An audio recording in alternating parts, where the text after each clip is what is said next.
I almost didn't go that day. That's the thing that still gets me when I think about it. I was tired. My feet hurt from 2 days of walking around London. My friend Diane kept saying we should just grab a coffee near the hotel and call it a morning. And, honestly, part of me agreed with her. Part of me wanted nothing more than a flat white and a chair that didn't move. But something pulled me toward the palace. I don't know how else to explain it. I've tried. I've told this story enough times now that I've had to search for the right words, and I still can't find them. It wasn't curiosity exactly. It wasn't even the tourist instinct. It felt more like a nudge. Like some quiet voice in the back of your head that just says go. So I went. It was a Tuesday in late October. One of those mornings in London where the sky can't decide what it wants to be. There were patches of pale blue above the Victoria Memorial, but, over toward St. James's Park, the clouds were the color of old pewter. Low and heavy. The kind of clouds that don't rush. They just hang there, waiting. The temperature had dropped overnight. You could feel it the moment you stepped off the tube. That thin, cutting cold that comes before proper winter, not brutal yet, but honest. It tells you that the warm months are gone and they're not coming back anytime soon. Diane had wrapped herself in a cream-colored scarf that kept unraveling at one end, and she was walking half a step behind me, muttering about how she should have packed her proper coat. I had gloves. She didn't. She kept blowing into her hands between sentences. We came down Buckingham Palace Road from the south, which meant we approached the front forecourt from the left side.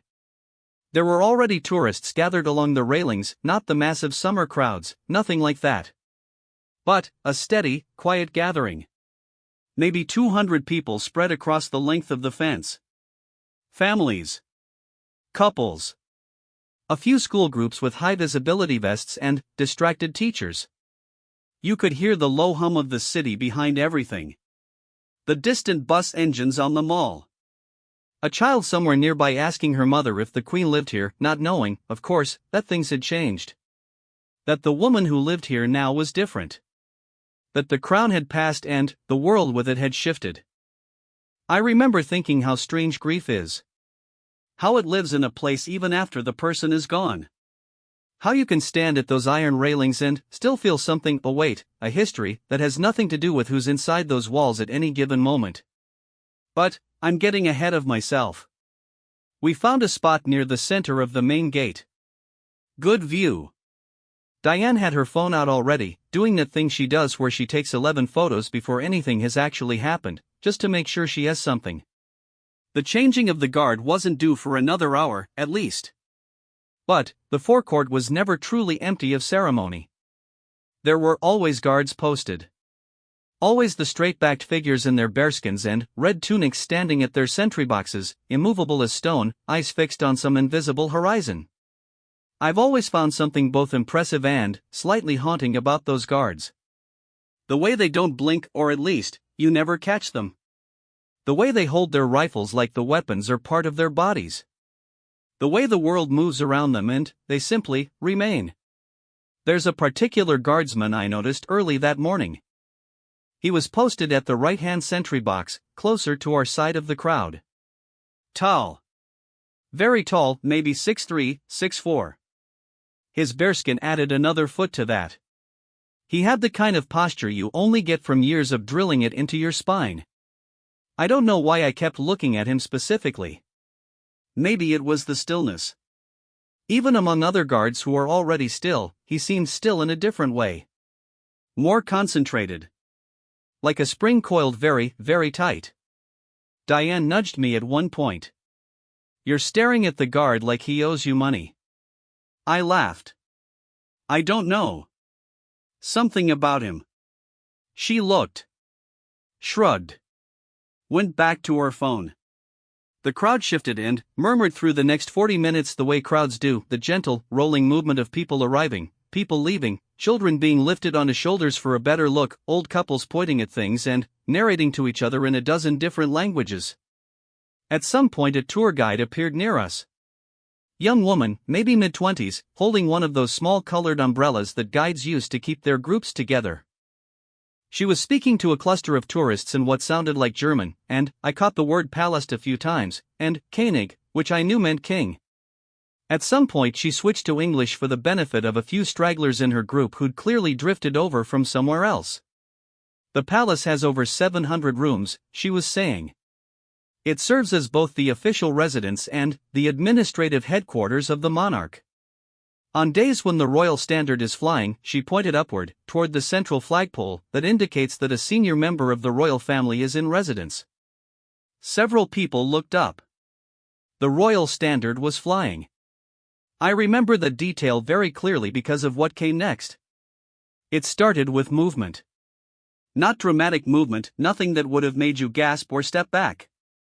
Just a change in the usual rhythm of things near the palace's side entrance. The smaller gate to the left, the one that vehicles sometimes use, that normally sits quiet and unremarkable. A black car. Then, another. Not unusual, cars came and went. But something about the tempo was different. There was a quickening. A purposefulness. 2 officers in uniform appeared at the gate. Then, a third. Then, a woman in a pale coat. It took a moment. It always takes a moment, doesn't it? Your brain has to catch up with what your eyes are seeing. You have to run it through some internal processing. Wait, is that? No, it can't be, but the coat, and the hair, and the way she holds herself. Diane. I touched her arm without looking away. What? I think that's oh my God. She said it in a whisper. Then, louder, involuntarily, oh my God. It was Queen Camilla. She wasn't supposed to be out there. That much was obvious from the reaction of the staff around her. There was a flurry of that particular kind of movement that you see around royalty when something has happened outside the script, that controlled urgency that tries very hard not to look urgent. She had come out through the side gate rather than the main entrance. She was moving at a pace that suggested purpose, but there was something in her expression, something tight around the eyes, that told a different story. Or maybe I'm reading that into it now, after knowing what happened. Memory does that. It goes back and colors things in. What I can say for certain is this: she was walking in the direction of the main forecourt. Toward us. Toward the railings. Toward the guards. And the tall guardsman, the one I'd been watching for no particular reason for the past 40 minutes, had turned his head. Just slightly. Just enough. Now, you have to understand what that means. Guards at Buckingham Palace do not turn their heads. It's not a rule in the way that crossing a street on red is a rule, it's more fundamental than that. It's trained into them at a level below conscious thought. The head does not move. The eyes do not track. The body does not acknowledge the world around it. You could set off a firecracker 3 feet away and the man is supposed to stand there like carved marble. So when his head moved even that small fraction, people noticed. The woman next to me, a middle-aged American with a red raincoat and a camera around her neck, made a small sound. Not a word. Just a sound. The kind you make when something happens that shouldn't have. Diane stopped typing something on her phone. The tour guide trailed off mid-sentence about the number of windows in the East Wing. That tiny movement had rippled through the crowd like a stone dropped in still water. And, then, we saw why. One of the accompanying officers, a younger man, slightly breathless, had moved to intercept Queen Camilla. He was walking at her side now, speaking quickly, leaning slightly toward her in that way that means please, ma'am, this isn't the route we planned, if we could just, and she was not stopping. I've seen footage of Camilla in 100 different contexts. Official visits. Garden parties. Charity events. The coronation. She has always struck me as someone who manages to be simultaneously warm and utterly composed, like a grandmother who happens to carry herself like a general. Unhurried. Never flustered. Whatever's happening internally, the external stays smooth. But, in that moment, walking across the forecourt in her pale coat, there was nothing unhurried about her. She had somewhere to be. or something to say. And she was walking straight toward the tall guard. There are moments in life that compress time. That's the only way I can describe it. Everything that happened next felt both very fast and very slow simultaneously, like watching something on film and someone keeps adjusting the speed without warning. 1 second it's rushing. The next it's almost still. And your heart is doing something strange in your chest because it doesn't know which version to keep up with. Queen Camilla was maybe 30 feet from the sentry box now. The accompanying officer had fallen back, presumably because he understood or someone had communicated to him quickly through an earpiece that she was not going to be redirected. There are moments when the monarch's intent is clear enough that protocol adapts around it rather than resists it. 20 feet. The crowd had gone very quiet. Not the theatrical silence of something theatrical, just the natural hush that falls when people collectively realize they are watching something real. Something unscripted. Something that doesn't happen every Tuesday. A woman somewhere behind me whispered to someone, "What is she doing?" Nobody answered her. The tall guardsman had resumed his forward stare by then. Whatever involuntary motion his head had made before, he had caught it and corrected it. He was back to regulation stillness. Back to stone. But you could feel, and I know this sounds strange, I know you can't literally feel someone else's awareness, you could feel that he knew she was coming. There's a kind of stillness that comes from not paying attention. And there's a kind of stillness that comes from paying very, very careful attention while trying to appear as though you aren't. They look the same from the outside. But they feel different. The air around them is different. His stillness was the second kind. She stopped about 4 feet in front of him. 4 feet is close. In royal protocol terms, in terms of the invisible geometry that surrounds these sentry positions and defines what is and isn't appropriate, 4 feet is very close. It's inside the space that tourists are told, politely but firmly, not to enter. No one told her that, obviously. She stood there and she looked at him. He looked ahead. She said something. We couldn't hear it, not those of us along the railings.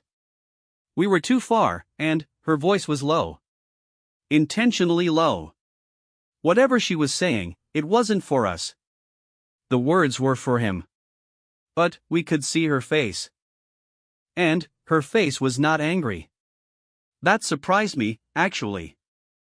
I think most of us, watching, were braced for something sharp, some kind of rebuke, some official dressing down. Because what other reason would a queen walk directly across a forecourt toward a single guardsman? What else could it mean? Her face, though, was something more complicated than anger. It was, I keep trying to find the right word. The closest I've gotten is grieved. Not sad exactly. Grieved. The way a person looks when they've had to witness something they didn't want to witness, and now they have to deal with the aftermath of it. The guardsman did not respond. Visibly. His jaw was set. His eyes were forward. The rifle in his hands had not moved by a millimeter. She spoke again. Still low. Still measured. Something shifted in the line of his shoulders. I don't think most people caught it. It was barely anything, a fraction of a degree, the way a very straight thing becomes almost imperceptibly less straight. But I was watching him. I'd been watching him for nearly an hour by that point, and I knew his particular brand of stillness well enough to notice the deviation. He was affected. By what she was saying, he was affected. And then, this is the part that I still think about late at night sometimes, the part that lives in my memory more vividly than almost anything else from that entire trip to London. He blinked. Twice. Slowly. Guards don't blink. I mean, obviously they blink, they're human, their eyes would dry out otherwise. But not like that. Not in that slow, deliberate way that isn't really about the eyes at all. That kind of blink is something the face does when the person inside is absorbing something difficult. When something has landed. She had said something that landed. What happened next took about 90 seconds, and I am going to try to describe it exactly as I saw it, without embellishment, because the truth of it doesn't need any. Camilla reached into the pocket of her coat. Everyone tensed. Not because we feared anything, but because pockets mean objects, and objects mean action, and action means the story is moving. She drew out something small. From where I stood, it looked like a piece of paper, folded once. Maybe a card. White or cream-colored. She held it for a moment, looking at it, and then she looked back up at him. She spoke a third time. And this time only for a word or two, maybe three. Her voice rose just enough that the nearest people along the railing caught fragments. The woman in the red raincoat beside me made a sharp intake of breath. Diane grabbed my arm. I didn't ask what they'd heard. Not in that moment. You don't ask questions when you're inside something like that. You just stay inside it and let it finish. Camilla set the folded paper down. Not handed it to him, she couldn't do that, he couldn't take it, his hands were occupied, and protocol doesn't bend that far even for a queen. She set it on the base of the sentry box beside him. Gently. With a kind of deliberateness that made it feel like a ceremony of its own. Then, she straightened up. She looked at him for one more long moment. And, she said, and this part one did hear, because her voice was clear and she meant for it to be, she said, your father would be proud.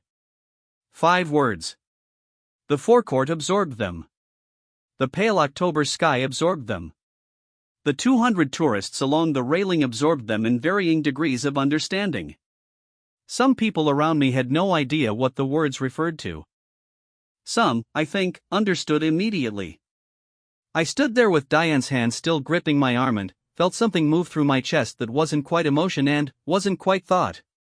It was somewhere in between. The kind of thing that happens when the world briefly becomes a little too real. The guardsman said nothing. He couldn't. He wasn't allowed to. But his face, and this is the part one find hardest to describe without sounding like I'm writing fiction, his face changed. Not dramatically. Not in any way that would translate to a photograph. But the set of his jaw softened by a degree. The skin around his eyes shifted in some almost invisible way. Something passed through him. He was a son who had just heard something about his father. And he was wearing a uniform that told him he could not respond. I have thought about that contradiction many times since. The cruelty of it, in a way, to be handed something that moves you, and to be required by duty to remain unmoved. To receive a gift while both hands are full. To have your grief acknowledged in public and be unable to acknowledge the acknowledgement. He stood there and he received it. In silence. In stillness. And maybe that was its own kind of grace. Camilla turned away from him with the same unhurried composure with which she'd approached. Her accompanying officers fell back into formation around her. The whole thing, from the moment she emerged from the side gate to the moment she turned back, had taken perhaps 4 minutes. 4 minutes. The crowd was entirely silent for the first 3 or 4 seconds after she turned. That's unusual. Crowds don't do silence well. But this one held it, instinctively, like we all understood that something needed a moment to settle before the noise could begin again. Then, the American woman in the red raincoat exhaled. Long and shaky. And somebody began to clap. Not wild applause, nothing like that. Just a tentative, genuine clapping. 3 or 4 pairs of hands.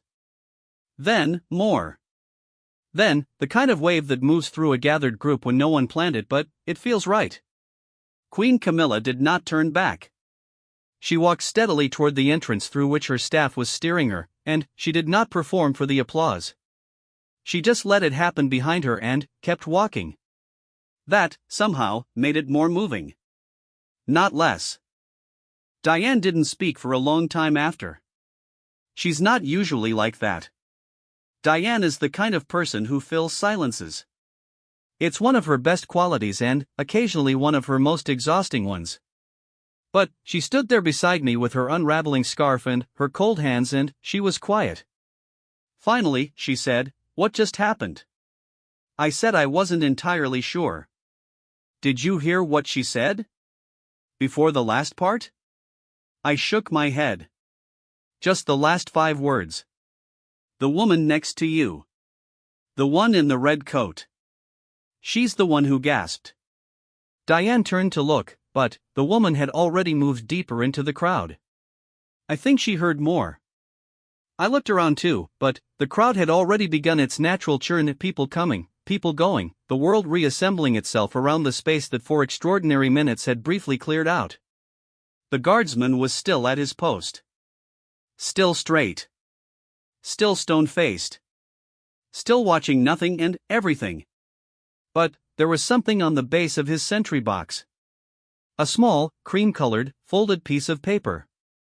And he was protecting it with his stillness just as surely as he was protecting anything else. We didn't leave right away. I think neither of us could, honestly. There's a particular kind of moment, and you know it when you've been inside one, where leaving feels like abandonment. Like if you walk away too soon, you'll lose something you haven't fully received yet. Some last fragment of the thing still needs to reach you, and you can feel that, and you don't want to move until it does. So we stayed. We stayed as the cloud cover thickened overhead and the temperature dropped another degree or two. We stayed as the crowd shifted and several people who had witnessed the scene drifted away, and new people arrived who had no idea what they'd missed, and the forecourt went back to its usual rhythms. The guardsman remained. He would remain for however long his rotation demanded. Hours, probably. Standing in that cold with that small folded paper sitting at the base of his post, and whatever was written on it pressing itself into his awareness with every passing minute. Having to choose, again and again, not to look at it. Having to be the uniform instead of the person. About 20 minutes after Camilla disappeared back inside, the woman in the red raincoat found us. I hadn't been looking for her. I'd largely given up on learning what had been said in those middle moments, the words before your father would be proud. But she appeared at my left shoulder like she'd been searching the crowd for us specifically. You were standing right next to me, she said. When she came out. Yes. I turned to face her properly. She was probably in her mid-50s, with that particular look of someone who has traveled widely and carries it in her face, a kind of permanent alertness, a readiness for the unusual. Did you hear more than we did? She glanced toward the guardsman. Then, back at us. I heard enough. She said it in a way that wasn't coy. It wasn't a tease. It was the tone of someone measuring whether to share something that feels fragile. Something that might break in the wrong hands. I said, you don't have to tell us anything. Something in that seemed to decide her. What she told us, standing there in the cold with her camera still hanging around her neck and the gray sky pressing down, was this: the guardsman's name, she'd learned from someone near her in the crowd who apparently knew more context, was a young man who had lost his father very recently. His father had also served. Not in the palace guard, in the military, a different kind of service entirely. And the father had died in the past few weeks. Just weeks. The funeral had been recent enough that the son, this tall young man in the bearskin, had barely had time to grieve before duty called him back. How Camilla had known. That was the question the woman in the red raincoat couldn't fully answer. But she said she'd caught fragments of what the Queen had said in those middle moments, before the final 5 words. She said Camilla had told him something like, I know this is your first week back. I want you to know it was seen. His service was seen. His service was seen. I said those words quietly to myself a few times after that. Let them settle. Because here is the thing about those words, the thing that makes them mean what they mean. They're not grand. They're not the language of official speeches or commemorative plaques.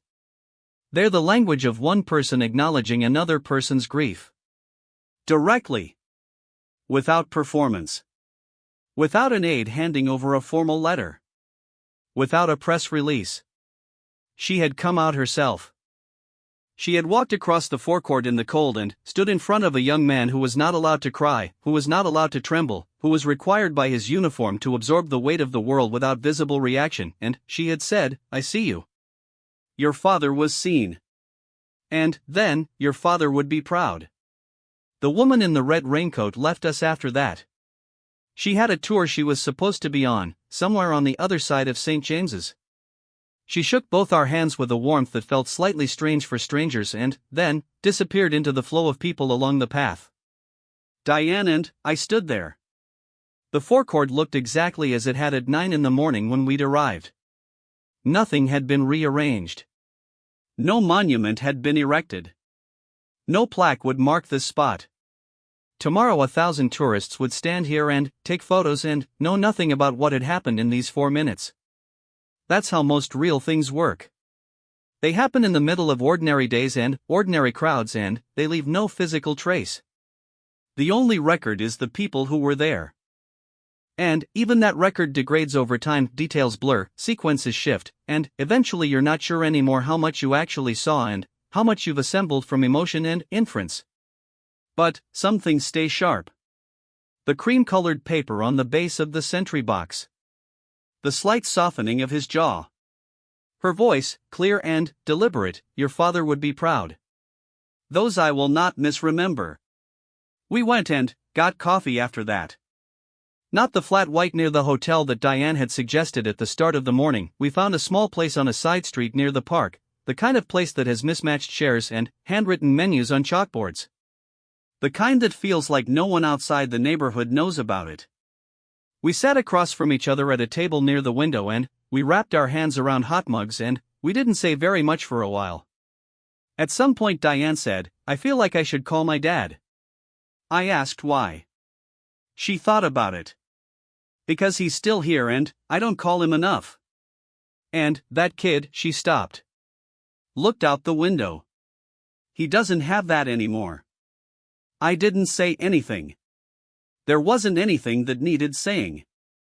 She picked up her phone and she called her dad. Right there at the table. I pretended to look at the chalkboard menu while she talked to him. I heard her say she was having a nice time in London. I heard her say she missed him. I heard her laugh at something he said, that particular laugh she only has for him, higher than her usual laugh, a little younger. I thought about the guardsman. Standing at his post. Counting down the hours until he could be off duty and, alone and, finally, allowed to feel whatever was inside him that the uniform required him to contain. I thought about the paper she'd left him. I found out later, through the kind of internet searching you do at midnight when you can't sleep and you're trying to close the loop on something, that there had been a small ceremony about 6 weeks earlier at a military memorial site outside London. A ceremony honoring a group of servicemen and women, including several who had died in recent years. Not a large event. Not heavily covered. The kind of official acknowledgement that the palace and the Ministry of Defense sometimes coordinate quietly, without fanfare. Among the names read out at that ceremony was a surname that matched what the redcoat woman had mentioned. I can't verify the connection completely. I'm not a journalist. I'm just someone who was standing at the right spot at the right time and paid attention. But the pieces lined up in a way that felt more like confirmation than coincidence. He had watched his father's name read out at a ceremony 6 weeks before he stood guard at the palace. And, somehow, through the machinery of that vast, intricate institution that is the British royal household, with its staff and its records and its remarkable, underestimated capacity for quiet human gestures, someone had told Camilla. Or she had found out. Or she had simply asked, as perhaps she made a habit of asking, who is standing guard today? What is their story? Is there anything that should be acknowledged? I don't know which. I probably never will. But she had known. And she had acted on it. Not through a letter. Not through a spokesperson. Not through any of the 50 formal channels available to a queen who wants to extend condolences.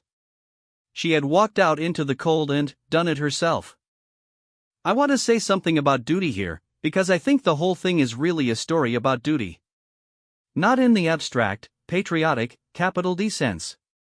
In the human sense. The kind that shows up in small, daily decisions. The guardsman's duty was to stand still and be present and let the world move around him without acknowledgement. He did that. Whatever that cream-colored paper was doing to him on the inside, the outside remained. Camilla's duty, and I use the word loosely, because no protocol required this of her, no schedule had budgeted 4 minutes for this, was something she apparently assigned to herself. The duty of the seen person to see others. The duty of someone with power to use it for something small and human and unmeasurable. And the tourist's duty, our duty, Diane's and mine and the redcoat woman's and all the rest, was simply to witness it with the seriousness it deserved. Not to turn it into content. Not to make it about us. I kept no video of it. I took no photographs. I wasn't even thinking about that in the moment, I was just present. And, afterward, that felt like the right call. Some things lose something when they get filmed. They flatten. The third dimension disappears and what's left is a clip, a thing that can be shared and screenshotted and narrated by strangers who weren't there. What happened that Tuesday at Buckingham Palace does not exist in any archive I know of. It exists in memory. Mine. Diane's. The redcoat woman's, whoever she is. The palace staff who were present. And, in the guardsman himself, carried somewhere behind that extraordinary stillness, folded up and kept safe like a cream-colored piece of paper in a coat pocket. I went back the next morning. By myself this time. Diane had an early train to catch and I had one more day in the city. I don't know what I expected. To see him again, maybe. Some form of continuation. The human brain is bad at accepting endings, and that scene had felt too important to close on a single chapter. Different guards were at the sentry boxes that morning. Of course they were. I stood at the railing for a while anyway. The sky was clearer than the day before, actual blue, thin winter blue, with the kind of light that makes stone buildings look almost warm. The Victoria Memorial caught it and gave it back in pale gold. The forecourt was quiet and unchanged and gave nothing away. I thought about what the tour guide had said, a day earlier, about the royal standard flying when a senior royal was in residence. I looked up at the flagpole. The standard was flying. I wondered if she ever looked out her windows in the early morning. If she ever stood at the glass and looked down at the forecourt at the small figures keeping watch over the gates. If she ever thought of them as individuals rather than as part of the scenery. After yesterday, I suspected she did. Here's what I've carried from that morning, more than a year later, that the most powerful things are often the quietest. That ceremony and tradition and all the grandeur of the institution can exist alongside something achingly private and human, if someone decides to make room for it. That a son who cannot cry can still be seen. Can still have it named out loud that his grief is real and his father's life mattered. That sometimes duty wears a pale coat and crosses a cold forecourt and says 5 words. And that those 5 words, your father would be proud, don't need an audience or an occasion or a formal title. They just need to be said. By the right person. At the right moment. Directly. Without any performance at all. Diane called her dad again when she got home. She told me this in a message 2 days later. They talked for an hour. She said he sounded happy. I don't think she'll let too much time pass between calls now. I don't think either of us will. That's the invisible gift that particular Tuesday gave us, a reminder, delivered by a young soldier standing still in the cold, that the people we love are finite and the calls we keep meaning to make are not. Make them. Don't wait for a Tuesday outside Buckingham Palace to remind you. Don't wait for a queen in a pale coat to say the words you already know. The guard stood at his post until long after we left. Straight-backed. Silent. Eyes ahead. The cold moving through his uniform and the city moving through its ordinary day around him. And, somewhere at the base of that sentry box, folded once, white against old stone, a piece of paper that said, "Your father was seen. You are seen." That is enough. That has always been enough.